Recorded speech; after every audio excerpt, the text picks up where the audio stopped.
Bien-aimés, bienvenue sur notre chaîne Parole Véritable.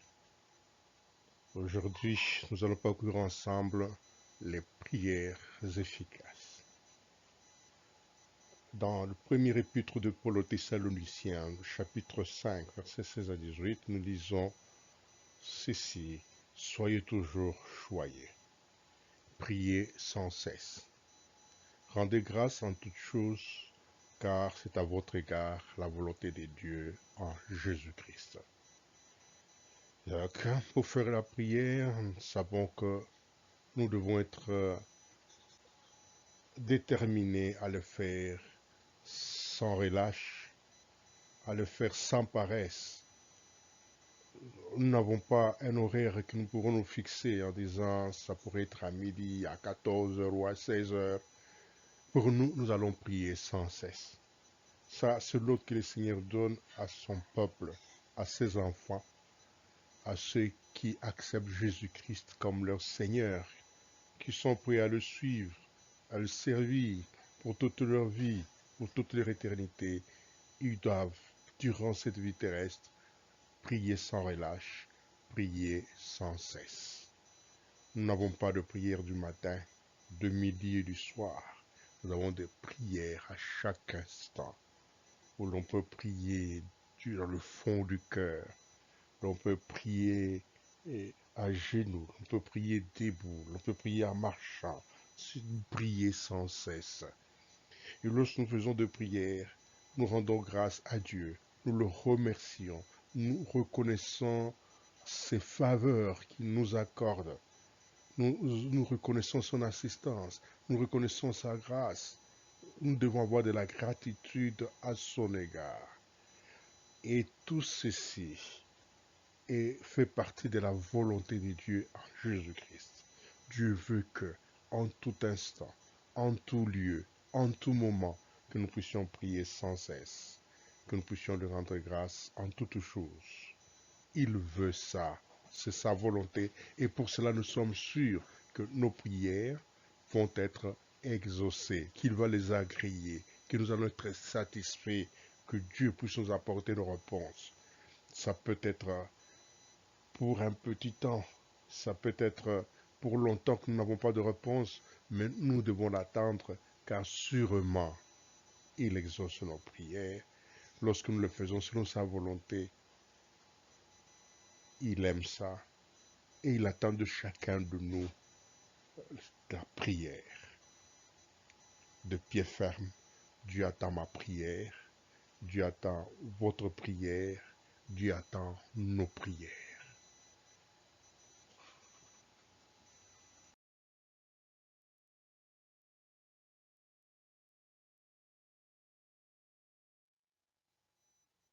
Durant cet entretien sur la prière, nous allons parcourir le contenu suivant. Pourquoi la prière? Quelles sont les conditions de prière?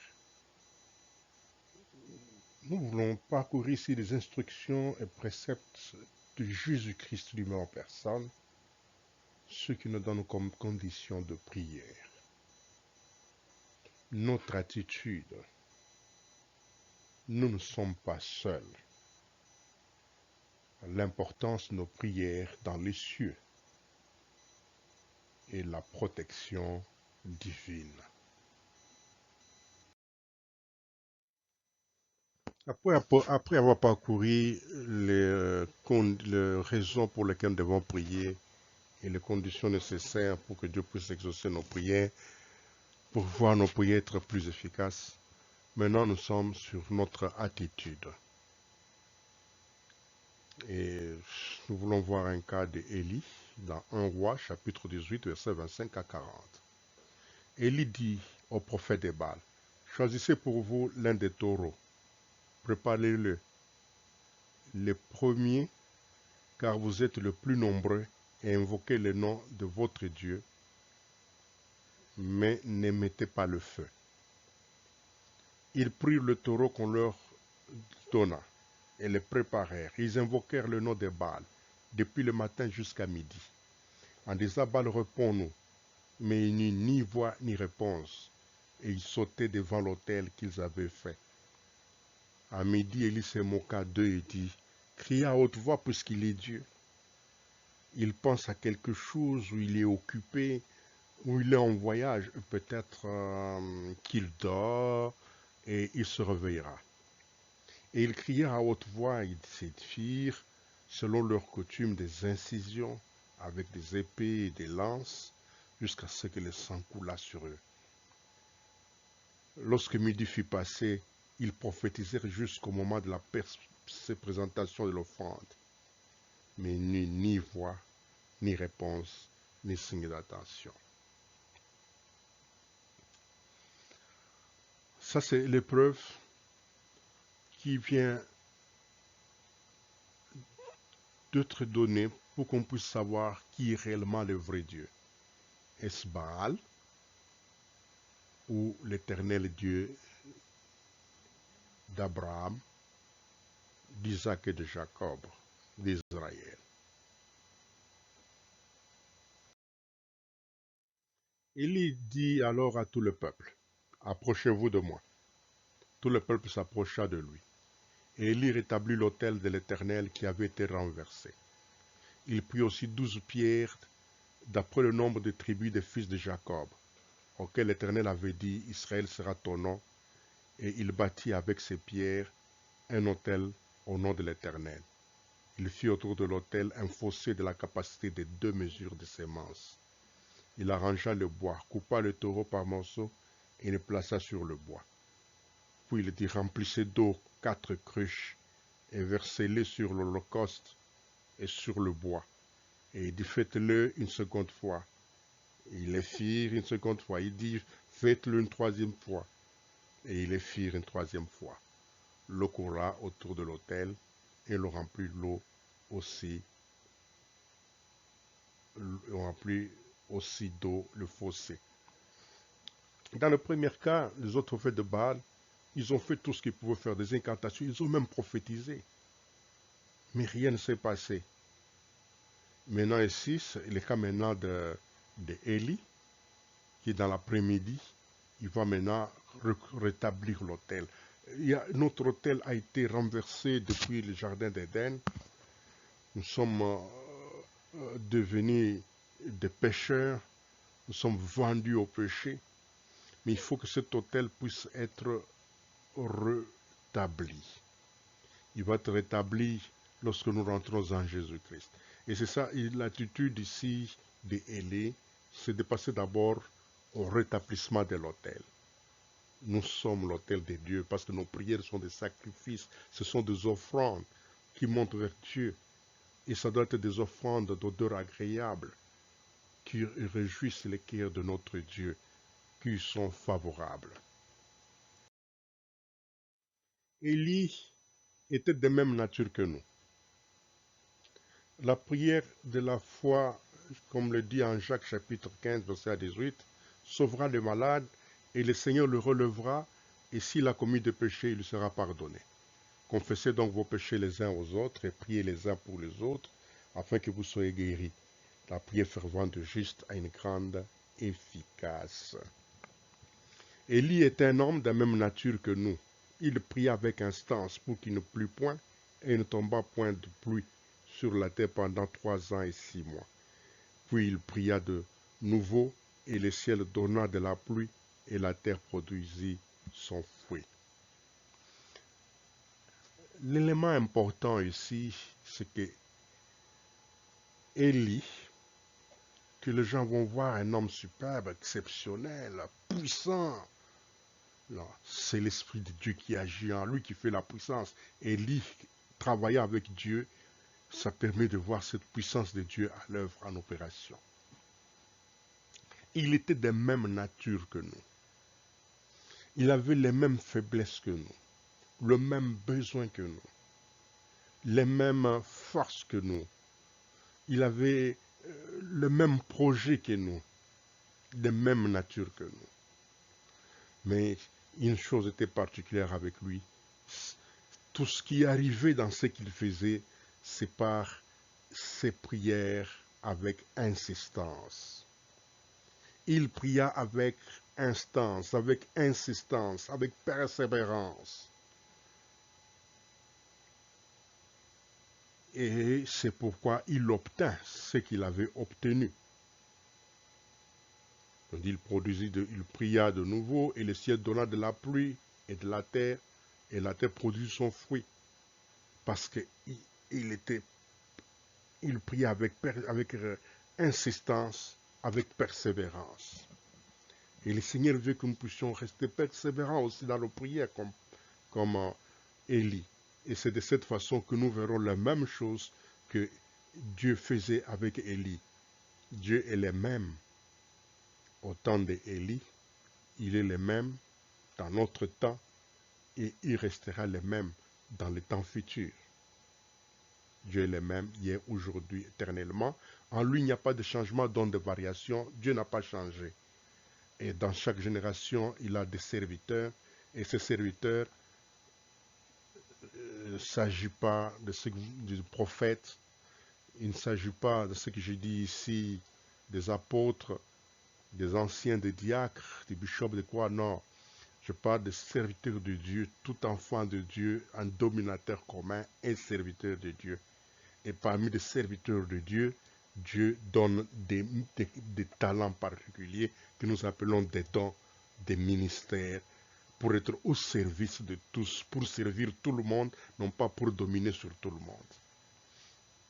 Abandonnons quand même ces habitudes de savoir que tel, il est superbe. C'est comme dans une fête, vous arrivez, on donne la prière à un frère qui prie non pas au pasteur.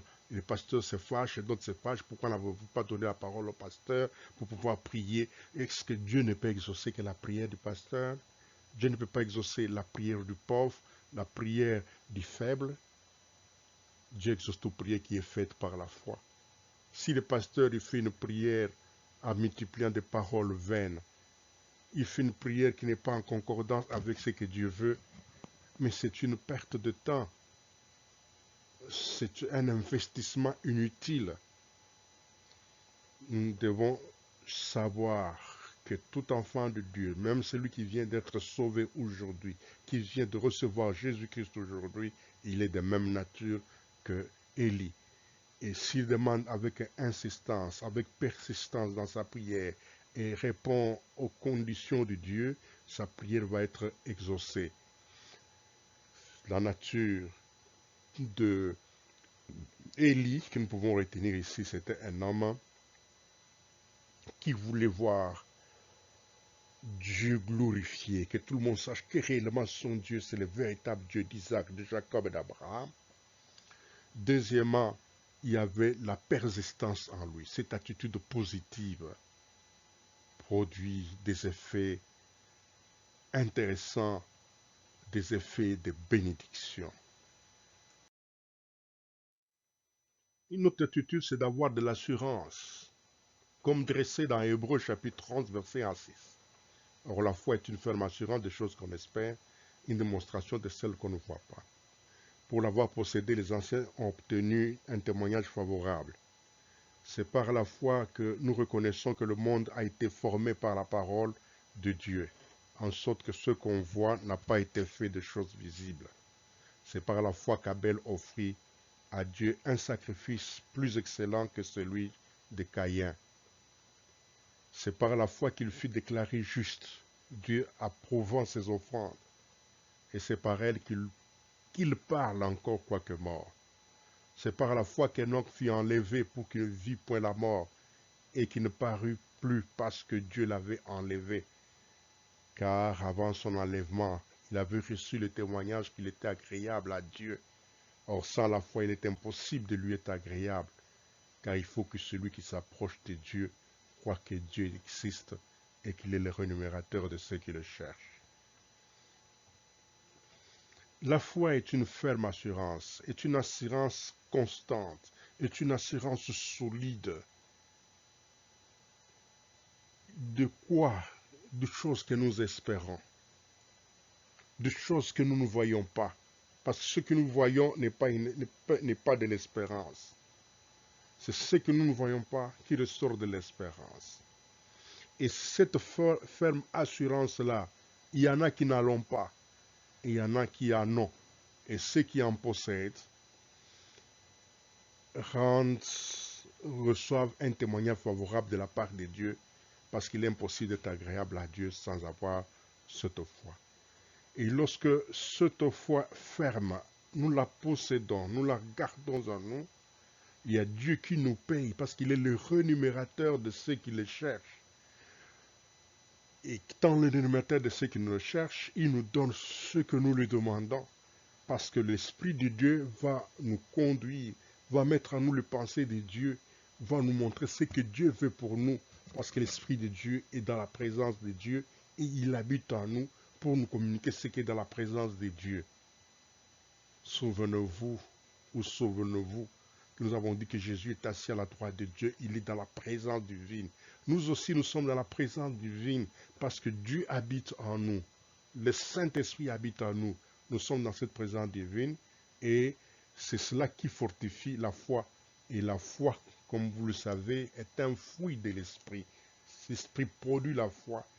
La foi doit être fortifiée, doit grandir. La foi doit être de plus en plus forte, de plus en plus tenace, afin de produire des résultats positifs, afin de rendre nos prières efficaces. Un autre élément est exigé dans Josué chapitre 1er, verset 1 à 2 et le verset 9.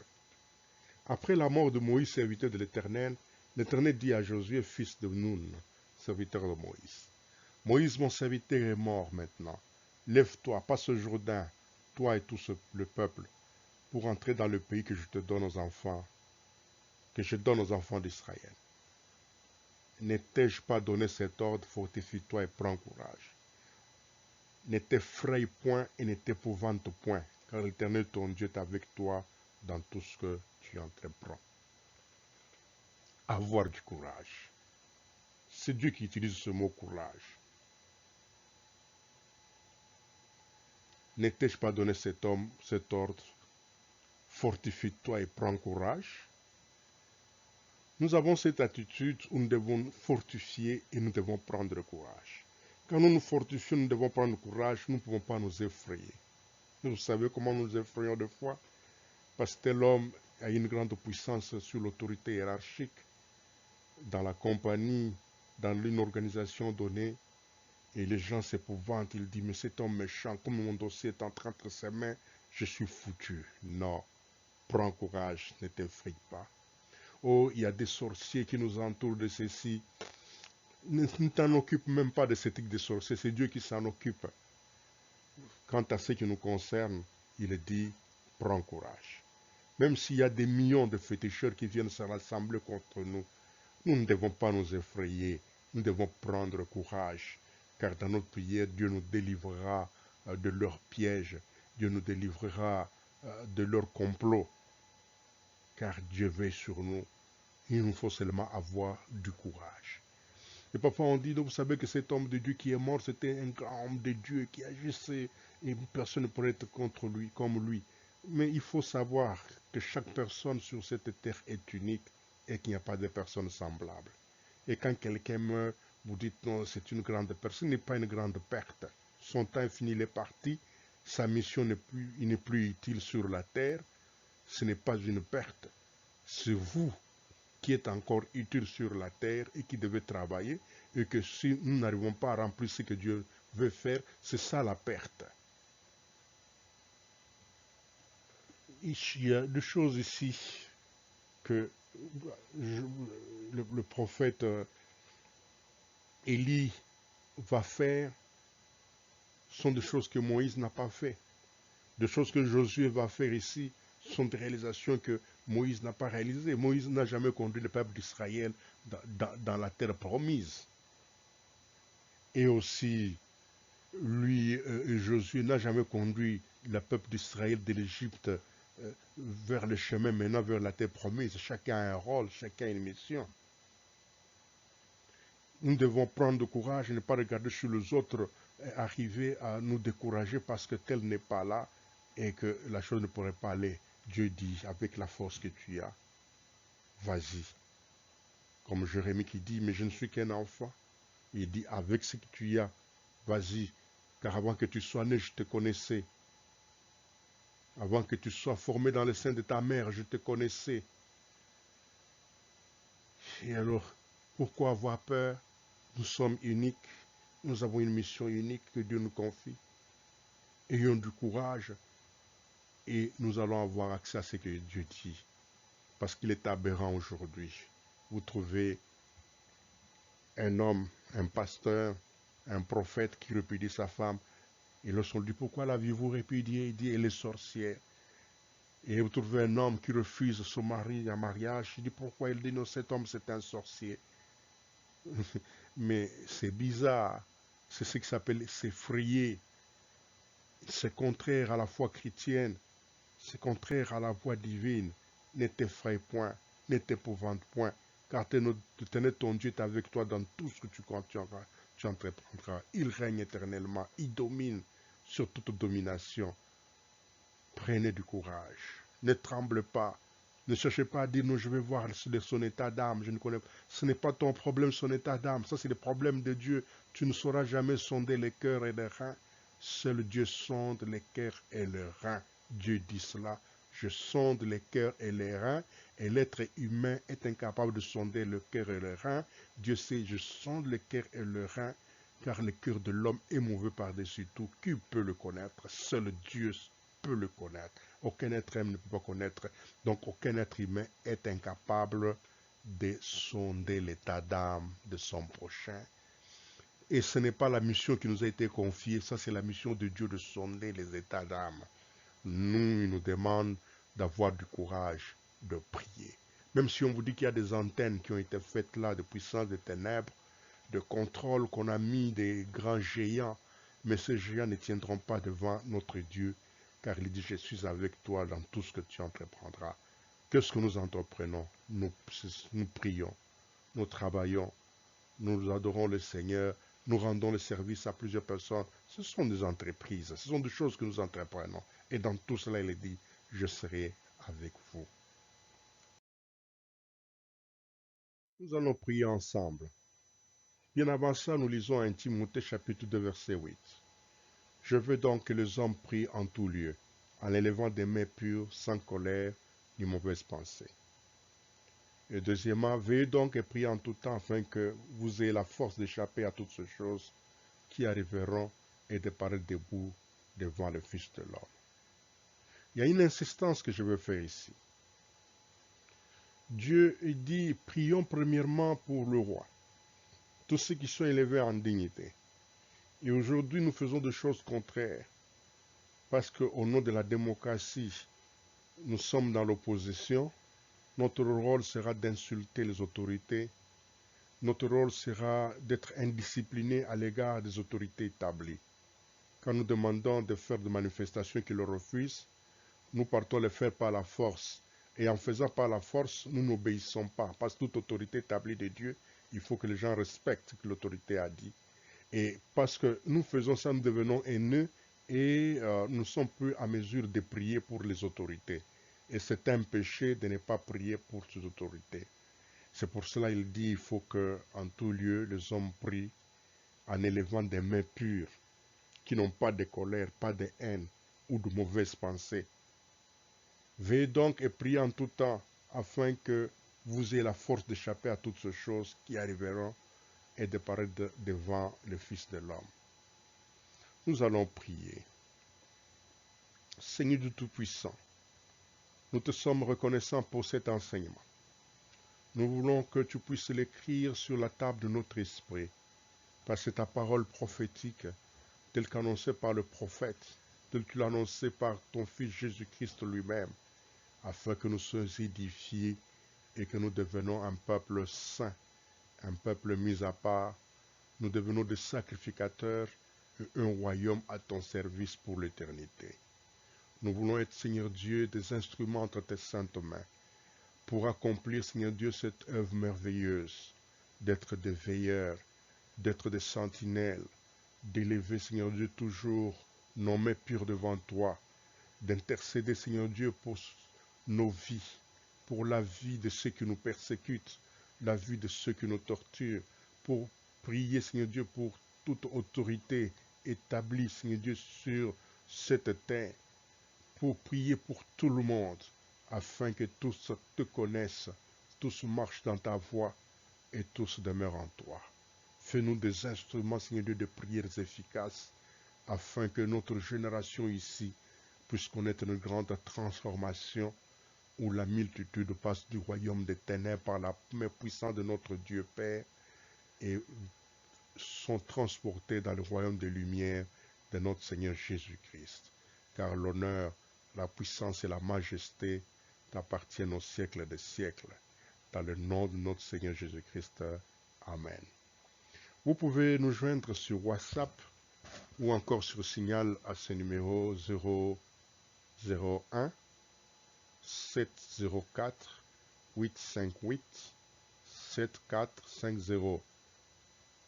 Vous êtes sur WhatsApp ou encore sur Signal 001 704 858 7450 ou encore sur notre email véritable lumière en un seul mot 3 à @gmail.com véritable lumière 3 @gmail.com véritable lumière 3 @gmail.com. Vous pouvez nous envoyer toutes vos préoccupations, vos questions que vous avez de plus de clarté et des échanges que nous pouvons faire. Nous voulons savoir autre chose que Jésus-Christ. Nous ne voulons pas nous occuper de ce que les autres font. Nous nous occupons du royaume de Dieu. Nous ne nous comparons pas aux autres. Qu'ils font ce qu'ils font, ils sont libres. Et nous aussi, nous sommes libres de nous occuper de ce qui est de la parole du royaume de Dieu que nous représentons. Ici, c'était sur notre chaîne Parole Véritable. Parole Véritable est une chaîne d'enseignement biblique, d'éclaircissement des prophéties divines que Dieu a données, et la parole de Dieu est les condensés même de prophéties divines. Que l'Éternel notre Dieu et Père vous bénisse, qu'il bénisse vos familles et vous rende prospères. Et à bientôt.